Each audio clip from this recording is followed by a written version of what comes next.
sort of tipping point that the industry is now finding itself facing. And again, if it sounds like a criticism, it's not. The real estate sector is an industry that has done very well for many, many years without having to do much in terms of seismic shifts or changes.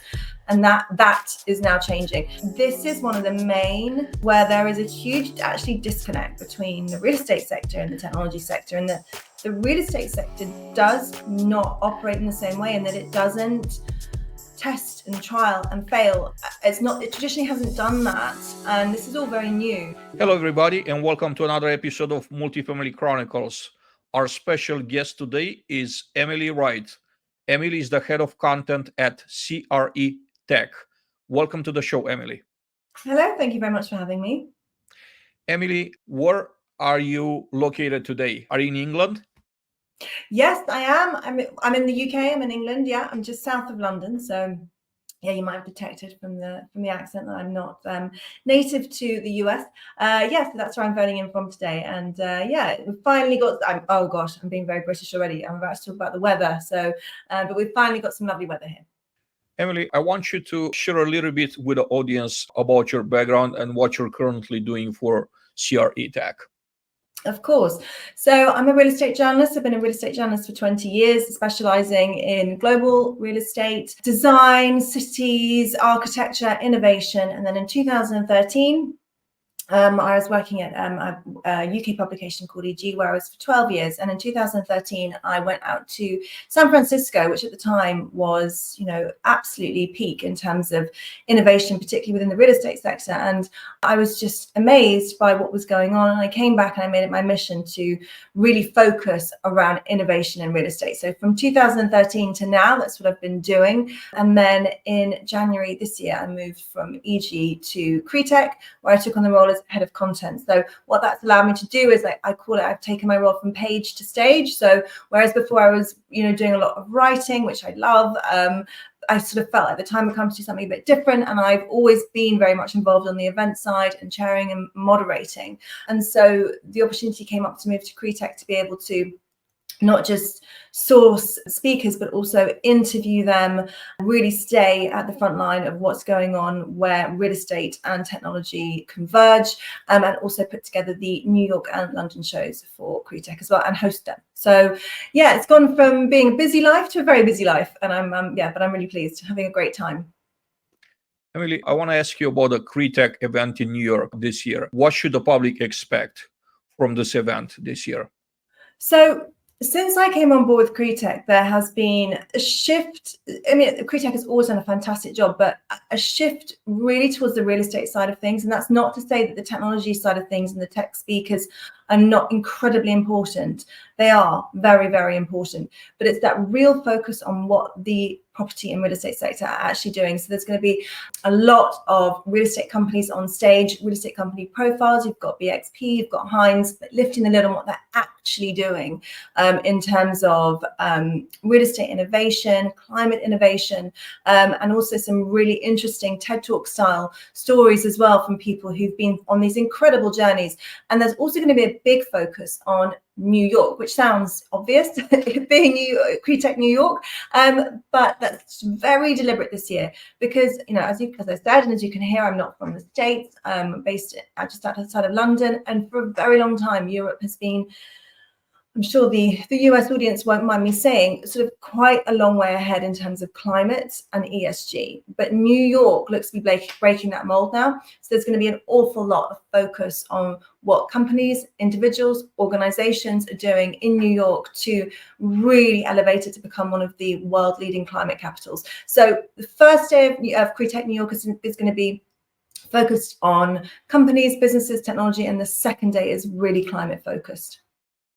Emily, how is sustainability driving change in the real estate sector? And what role is CRE Tech playing in this transformation?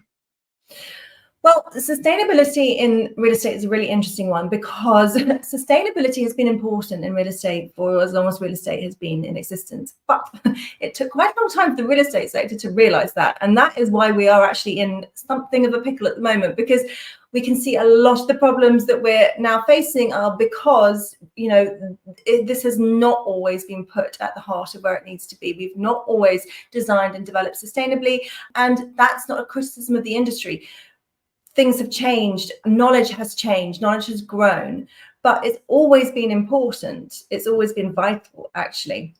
And the reason that we're seeing such a huge driving force in terms of sustainability and ESG within the real estate sector is quite simple. And again, it's not a criticism of the industry, but it has no choice. It is being forced to make these changes through regulation, public perception, the fact that occupiers and then tenants and employees are saying, I don't want to work somewhere that doesn't meet the standards that buildings need to meet or that spaces need to meet. I care about climate, I care about the environment, and that you've got regulators saying, well, you have to hit these regulations. You've got insurers saying, I'm not sure that's going to be an insurable asset anymore. So it is a real sort of tipping point that the industry is now finding itself facing. And again, if it sounds like a criticism, it's not. The real estate sector is an industry that has done very well for many, many years without having to do much in terms of seismic shifts or changes. And that is now changing. So sustainability is a huge driving force behind real estate and behind the future of real estate, but it always has been. It just hasn't always been given the attention it probably should have been. You obviously mentioned that you're based in UK. So I do want to ask you, how do US and European real estate markets compare, and what can they learn from each other?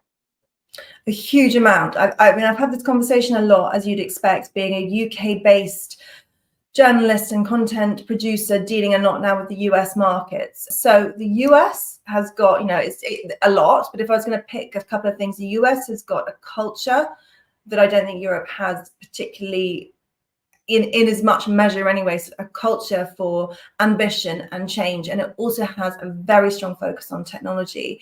And what Europe has is more of a sentiment around the bigger picture. So looking outside of sort of companies and projects in isolation and looking further at wider issues. One of those I've mentioned being climate, ESG, but other things as well around well-being, social impact. So I feel like there are steps being made in Europe which have kind of put it on the front foot in terms of those wider issues, but it could really, really do with some of that urgency and culture for just, a culture for failure, actually, I think is much more prevalent in the US and indeed much more prevalent in innovation than it is in real estate sort of more broadly. But if you could combine the power and drive behind the desire to change and adopt technology that you have in the States with the wider picture outlook on the big issues such as climate, ESG, health and well-being in Europe, wow, that would be a very powerful force. But we're yet to see. I mean, maybe New York does look like it is bringing those two things together, which is why it's so interesting. So it'd be great to see how that unfolds. Emily, how is CRE Tech less is more content strategy shaping the future of the industry in 2024 and beyond? I've said previously that less is more and way less is way more. So this is something that I felt really strongly about, and our CEO, Michael Beckerman, has also felt really strongly about. It's quite a brave strategy to go into deliver something where you're dealing with an audience that is desperate for information and say, okay, here's the information, but we're limiting it, and this is what we're focusing on, and these are the people you're going to hear from, and that's it. I think that people, it's a personal choice. I mean, some people really appreciate it and they're like, okay, I know what I'm going to get. And I know that they're going for the really, really top voices, the people that really know what they're talking about around these key issues. So that's the first step, picking the key issues. So this year, and they change all the time. I mean, this year, obviously there's a big focus on climate. There's a big focus on AI, although AI is, up and it's down and it's a roller coaster. And there's a big focus as well on the future of work.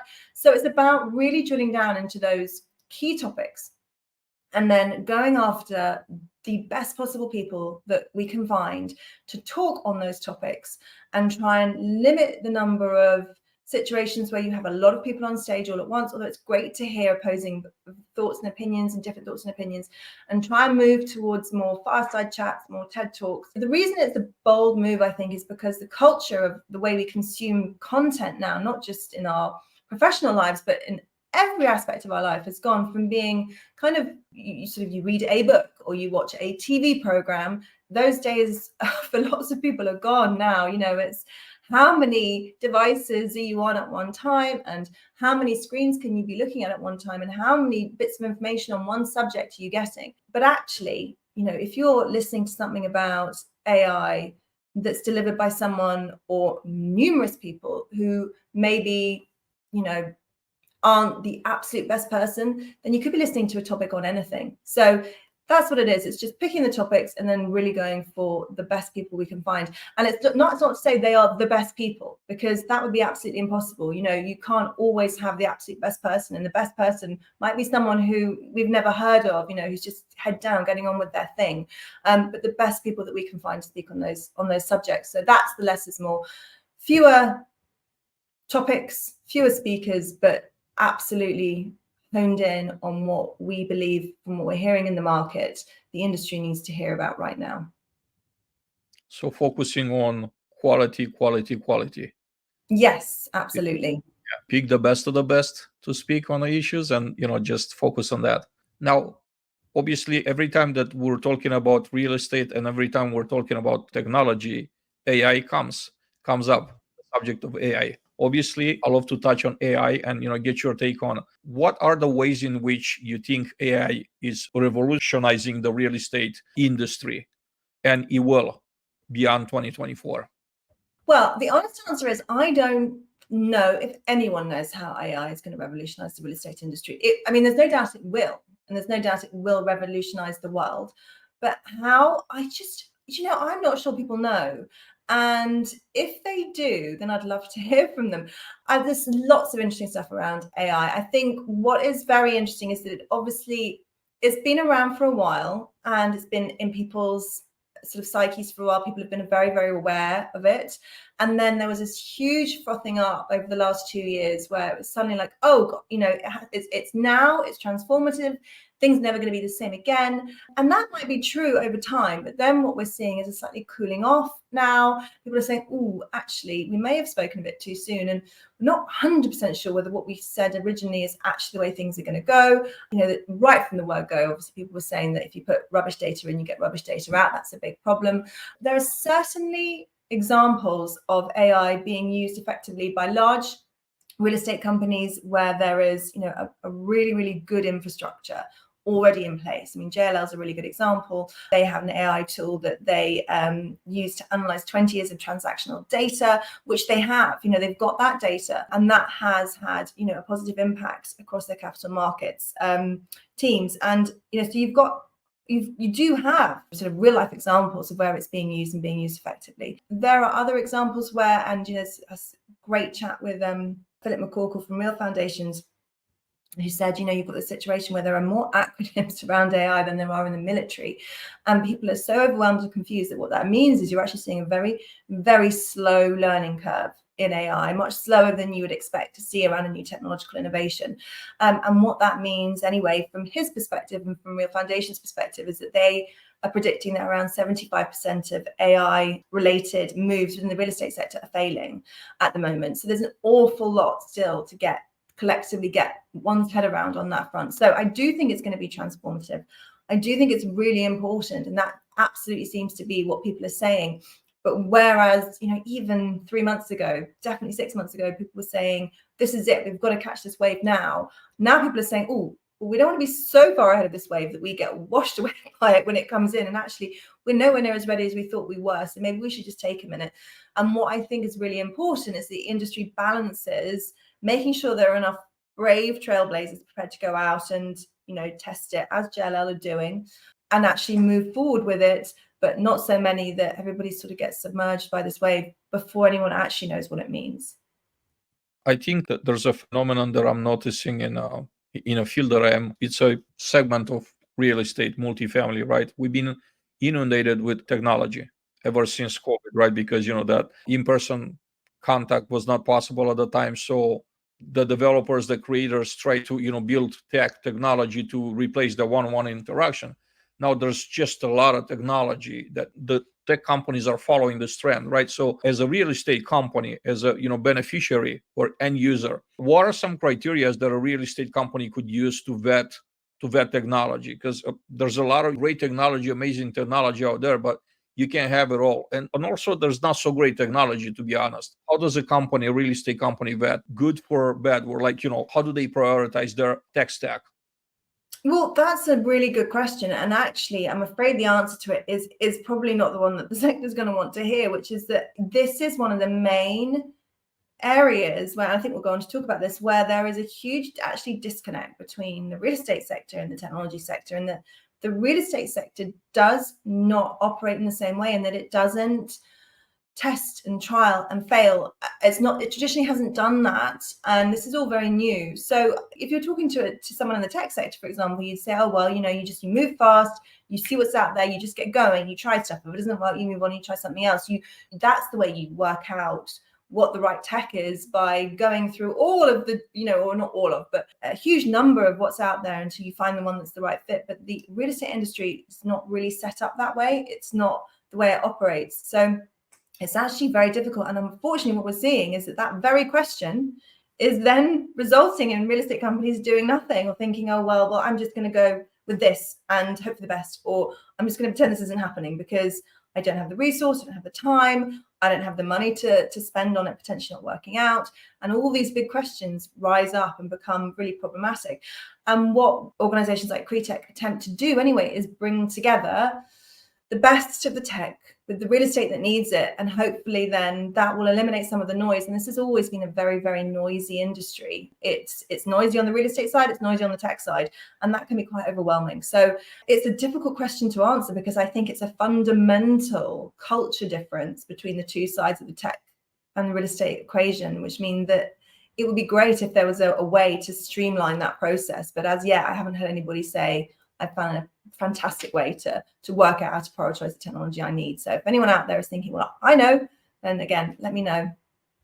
I don't think that I found the answer either, but one of the things that I've noticed, right, just vetting and being exposed to tech, is that the best technology was developed by end users. In other words, by companies that are actually using it. They developed it originally for their internal use, and they figured that there's a lot of benefit from building that particular solution, and then they went out and they're trying to sell to other companies. So I think, to simplify things, I will say that one of the things that I'm noticing from the tech companies missing the most is that they don't get the end user involved. In other words, not to ask for feedback, because I'm getting this answer all the time. Well, we give feedback all the time from the customer. No, I'm talking about hire people that are or have been the end user, that know how this thing should work.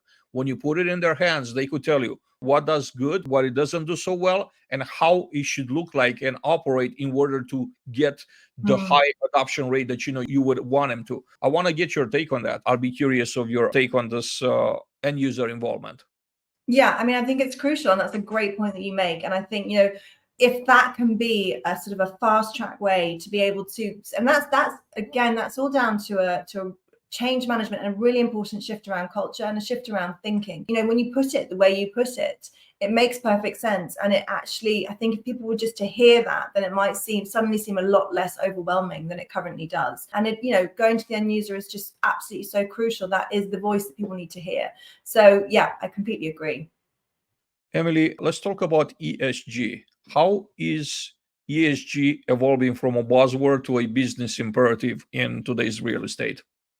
Well, we touched on this briefly earlier when we talked about how sustainability is driving the industry, although of course ESG is about more than sustainability. But the elevation from buzzword to sort of this being at the heart of the sector is the same driving force, which is that we are now in a position globally, as both in terms of the planet and industries we're operating within the planet and individuals operating in our own lives, that we're out of time. So ESG is crucial in a way that it's always been crucial, but now it's just been brought to the fore. So there's that point that I was making earlier about there being this force, whether it be through regulation, whether it be through customer demand, that things have to change.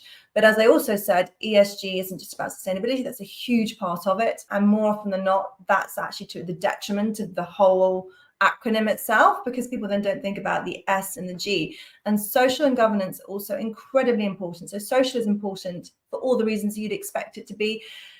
Buildings, places, spaces are about people. That's it. I mean, that's the bottom line. It's about people, and putting people at the heart of what this industry does, whether you're on the tech side or the real estate side, is so important. So that needs to be focused on, as much as the E. And the G is the bit that knits it all together, and that's what I was saying again around, change management, corporate culture, government culture, but looking at companies individually and looking at the systems that they have in place and the teams that they have in place.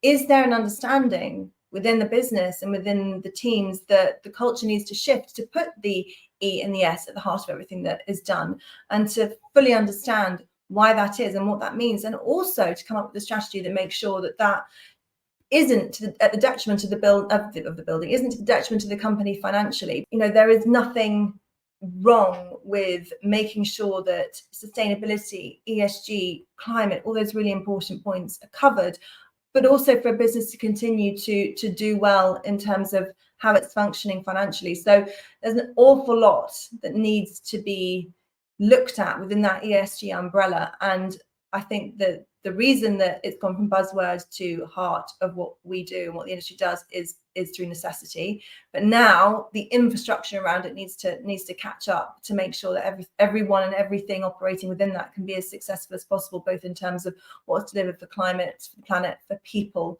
and also in terms of the business itself. Emily, I want to ask you next, what do you see out there in terms of trends? So what innovations are redefining the future of real estate development currently that you're aware of? First, I'm saying I don't know much about it because I really need to delve into it. But data centers are massive. So as particularly as AI hots up, data centers as an asset class is attracting a lot of attention, a lot of investment, and a lot of interest. So that's one definitely to keep an eye on. Another one that I've been looking at for a long time is around materials. So this is an important one for climate, but it's also important for how people feel. And there's a big increasing shift towards timber, mass timber development. And what's interesting about that is that, again, through necessity, all the questions around developing differently, building differently, using technology differently to be able to use materials that are not so traditional. Well, actually, timber is traditional, but it's a resurgence, isn't it, from before we had steel and concrete. So looking at some of the big questions around those materials being used, like, well, isn't it impossible to get insurance? And what about fire risk? Actually, fire is not the biggest risk with timber. It's flooding, it's water. So a lot of those questions are being answered, and a lot of people are now showing firsthand. I go past it every day. Every time I travel into Waterloo, there's a big mass timber frame development going up. Stockholm is looking to build Wood City, which will be the biggest mass timber district of its type or size ever. So there are real examples of people thinking differently and using technology as well to be able to take those thoughts and turn them into tangible assets. So that's really interesting. The other big focus is the future of offices, the future of the way we live.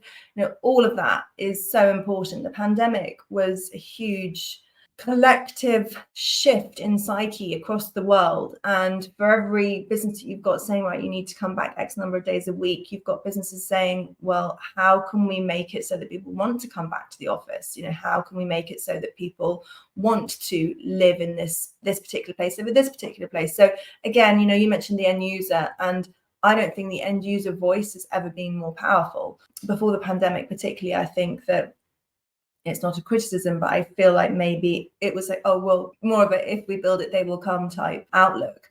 And I'm not sure that's how people feel now. I think the real estate sector knows that, occupier demand, and then from taking that down a level, employee demand is really powerful, and you've got to start delivering what people want. So those are the trends I'd say that I'm looking at the moment. I'm always fascinated to get the take of individuals that live outside the United States to see how do we look from outside looking in. So I wanted to ask you next, Emily, How is the European perspective influencing the US real estate markets? What our perception of the US market is, or how we see our European trends playing out in the US market? The latter part of the question, how does that influence the US markets, like the perception that exists about real estate and what's going on right here in the US? How does that affect US market? Because we always ask the question like, what happens in the US, affects the entire world, which, it does to an extensive level. I like to see the other way around, right? How does perspective, the way real estate and what's happening here is perceived in Europe affects the US markets? Think that the view on climate, it's definitely seeing a lot of interest from US players looking over to Europe and thinking what they're doing is really not only interesting but really important. That's against the backdrop of a very tricky political setup. So it is really encouraging and reassuring to see that being picked up. And I think that if I was to say there's one thing that you can definitely see being mirrored from the European into the US market, that would be it. But also offices, I think, I'd say that probably the US markets, the US major cities are maybe still slightly trailing where some of the European cities are in terms of bringing people back, in terms of sentiment. I mean, I don't know, I don't want to assume, but from what I've heard anyway, there has been a bit more pushback in the US markets around people coming back to the office than they've seen in Europe. And questions are arising around why that is. Is that down to the sort of US worker or the US employee psyche collectively, or is it down to the sorts of assets that they would be coming back to? So there are a lot of questions being raised around that as well, which is really interesting. I'm not sure if you're familiar or like too focused on this particular aspect, but again, with my background being in multifamily is done in US in such a particular way that it hasn't been replicated over the world or outside of US like it's done here. There are companies, large companies, that are expanding. And I know for a fact, a couple of my previous employers, which are Greystar and Cortland, have built assets in United Kingdom that are basically ran just like we do multifamily in US. I think they're called, if I'm not mistaken, built to rent, BTR, right? The BTR industry. So do you have any particular knowledge? How do you see the BTR sector growing in UK within the next decade? Is it becoming a trend? Is it becoming something appealing for investors and developers, or is it just something that's still like, infancy stages? It's not my area of expertise, but I am aware of the rise of build to rent and those operators that you mentioned being big names within the sector.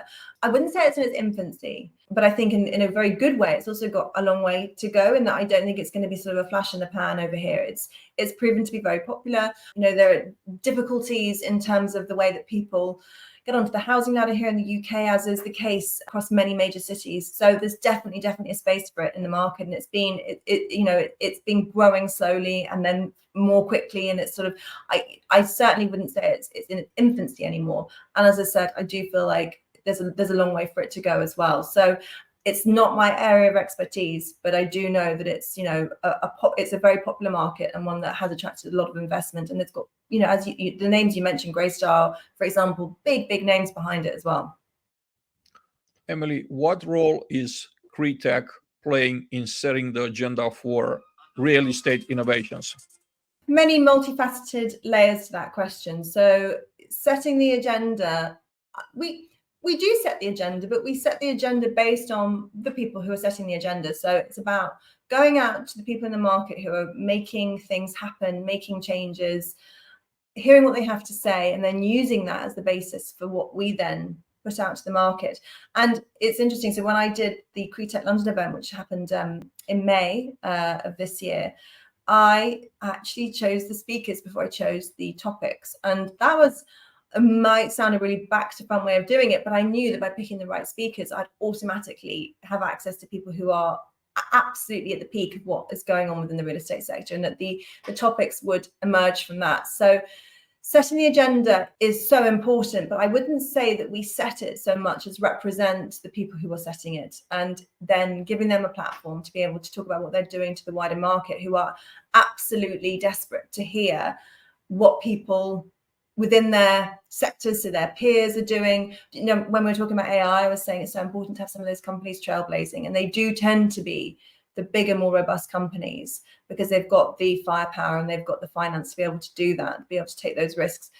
That's what people want to hear about. So hearing from the larger companies who are thinking, okay, well, let's explore X, Y, and Z. Let's look at this AI solution. Let's test out this piece of technology that's going to help us in terms of, carbon emissions and climate. That's what people want to hear about. They want to hear about the inner workings of these businesses, but also the individual minds of people who are thinking differently, doing things differently.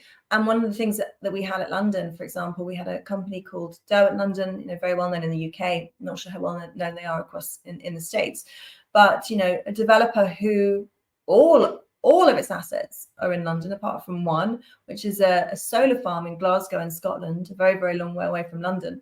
But that was a strategic purchase, a purchase of that land, which would then be a solar farm to then power its London portfolio, to be able to, power its London portfolio, but also be able to, tell its occupiers that it's able to do that. So there's some really amazing examples of people doing things very differently. And that's the sort of thing that we're wanting to put out to people. The actual tangible actions of people within the sector that then could potentially be scaled. The idea for London and the idea for New York will be the same, is that if people leave the venue thinking, not only did they hear something interesting, but they heard something interesting that they can actually use, that's important, because interesting is great, but you can hear something interesting on a Saturday afternoon, something that's interesting that you can then apply to what you do at work, within your business, and for it to have a tangible result is so crucial. And it doesn't have to be the exact same thing. Whereas Derwent's, bought a solar farm in Glasgow. I mean, lots of companies couldn't do that. But if they leave thinking, well, if Derwent's done that, like, what could we do that's very, forward thinking and off our own bats to really make a difference to how we are running our business, running our company, then that's for me is setting the agenda or coming up with a strategic content plan that really helps the industry, both on the real estate side and the technology side, to come away with a deeper understanding of what other people are doing within the industry. Emily, you've interviewed some very influential voices in a built world. Would you like to share some names with me and audience? Yeah, I'm very lucky. So on the real estate side, I've interviewed Dan Doctoroff, who rebuilt New York after 9/11, is also responsible for a lot of New York. So the High Line, Governor's Island, Yankee Stadium, former CEO of Bloomberg, obviously, and he was also the driving force behind Sidewalk Labs and the project in Toronto there. So I've interviewed him, and he was very interesting from a number of different perspectives. I've been very lucky to interview some amazing architects and designers, some of whom are sadly no longer with us, but Zaha Hadid, Lord Richard Rogers, Norman Foster, Daniel Libeskind, spoke to him about, again, redesigning after 9/11, spoken to some political figures as well, including certain Donald Trump. So that was an interesting one. So yeah, I mean, it's been an amazing opportunity to speak to some of these incredible, and I say incredible, some incredible, some interesting people within the sector and outside the sector as well. And that's been, interesting to speak to people either in politics or business who are not directly involved in the industry to talk about what they're up to, because you can learn a lot from industries that run parallel to the sector as well. And sometimes it's nice to take a little step out of, not that it's an echo chamber, but it's nice to take a step out of kind of the bubble of the industry to get an outsider's perspective. And the head of Google Maps is another fantastic person who I've interviewed, who just that sort of few steps removed, to be able to talk to him about things like AI, for example, is really interesting. If you were to pick like the top story that you learn from these conversations, what would be a story that you like to share with the audience? What would be an amazing story? Well, the first one I'd say, and I've said this before, and it's not going to be the answer that you're expecting, but the first one I'd say is that, everybody's human, and that's the biggest thing I can take away from all of those interviews, is that you speak to these incredible people who are at the top of their game and have done amazing things. And they all started off, and I've said this before, and people have sort of looked at me as if I was a bit strange, but they all started off as toddlers one day, like that's just so interesting. They've all grown and they've all learned, they've all come, had sort of similar sort of, paths to lots of other people, and it's just very interesting to see the directions that they've gone in and then hear their stories. But the biggest thing that's come out of it for me over 20 years writing about real estate, and I can only apologize if this sounds very obvious and very boring, is that everything comes down to people, and everything comes down to human-centered design. And now more than ever, I think that you look at what's happening in the offices market, people saying, I don't want to go back to the office, or I don't want to go back to that office. I want to go back to something better, something more amenity led. I want to go back to something that suits my needs more. The will and the desire of who this industry, whether it be real estate or technology, is designing, developing, and building for is just paramount. And so that's the biggest takeaway, I'd say, from every interview that I've done. But, interviewing Dan Doktorov about how he managed to persuade 38 landowners under the High Line to agree for it to go ahead when they originally all said no. Those are the other stories that are great to hear, aren't they? And then Zaha Hadid on how she actually lived a very lonely life that nobody really knew about, and really understanding what happens on the other side of these big personalities that you see out in the industry. I'd say that was another really interesting one as well, and a very important story and one worth telling. Donald Trump, ex-president, running for president again. Mm. What's your impression of Donald Trump as a businessman and as a person, as a human being? Well, so I interviewed Donald Trump in 2008, and it was just obviously very real estate focused. And I think he had a business brain on him. I definitely thought that, he knew what he was talking about, which, whether or not that's a good thing or a bad thing in the current setup that the US finds itself in, I couldn't possibly comment, but I'll leave it there. Does America need a career politician, do you think, or someone that's is being successful in a business world? I just want to step out a little bit out of who is the individual, Donald Trump, or who is the other candidate. But in your opinion, would America be more prosperous if led by someone with experience in a private sector that has some proven record out there, or just someone that's been government for a long time and knows all the ins and outs of government and how the government works mainly? I did a politics degree, but that's about where it stopped for me. It's down to the person, isn't it? And you get some people who are natural born leaders, some people who are not, and you get natural born leaders who use their power for good and some who don't. So it all comes down to the individual. And I think, so I'm sitting here in my little London bubble, I need to be very careful about commenting on the US political situation, because it is incredibly complicated and complex. I know it's also very highly emotive. So I will be boring and abstain. Emily Wright, it was great having you with us today. I want to give you the opportunity to share some of your thoughts, something that you wish we would have covered, wouldn't have the opportunity to. We've covered so much, and I think that the only thing that I'd probably finish up and saying is that, and we did touch on it, but is that the relationship between real estate and technology is incredibly complicated and incredibly complex, way more than I think we allow ourselves to stop and take note of. So you have these two industries that potentially have the power to change so much and do so much together, which is great and forward-thinking and innovative and powerful. But there are huge frustrations as well. And it would be remiss not to mention that and also put it to the top of people's agenda. You have two culturally very different sectors. You have real estate, which is traditionally quite slow, very long term, and doesn't really like failing because failure costs money. And then you have, on the other side of the equation, trying to work closely with real estate, the innovation and technology sectors, which moves fast, feels very differently about failure. Without failure, there is no growth, there is no learning, and thinks much more short term. And so it's only natural that you're going to come up against quite a few areas of friction when you get two industries like that trying to work together. And I think that's something that we're seeing a lot. And I don't feel like we've evolved past that yet in the way that perhaps we need to be able to make the most of where technology and real estate work together. So I'd say that I don't have an answer to it. I'm afraid that would be great, wouldn't it? But I definitely feel there needs to be much, much more of an acknowledgement of that, and much more understanding. And I think as well, and I don't want to speak out of turn, but there's definitely frustration coming from the real estate side in terms of technology. But there must as well be a huge amount of frustration on the technology side in terms of real estate. things don't move very quickly, and when they do move quickly, there are all these hurdles and all that kind of stuff. So I think it'd be really great if there's a much more open conversation between the two industries about where these pressure points are, how to move past them, and how best to make use of this huge firepower that there is to change buildings, spaces, entire cities, if the two sectors can work a bit better together. But I do hear a lot of everything's fine, and I sort of think, is it? Or do we need to, or does this relationship need to be worked on like across the board? And I feel like maybe it's the latter, and that if that was addressed first and foremost, there might see a bit more sort of, not that not a lot is coming to fruition. There's a huge amount coming to fruition, but we might see a sort of slightly more seamless movement of tech adoption and returns and everything that everybody wants from their individual parties for this equation to work.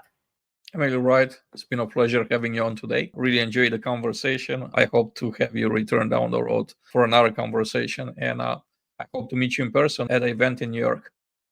Lovely. Thank you so much. Thank you for having me. Everybody, this was another episode of Multifamily Chronicles. I'm your host, Adrian Danila, signing out here. Hope to see you on the next episode. Have an amazing day.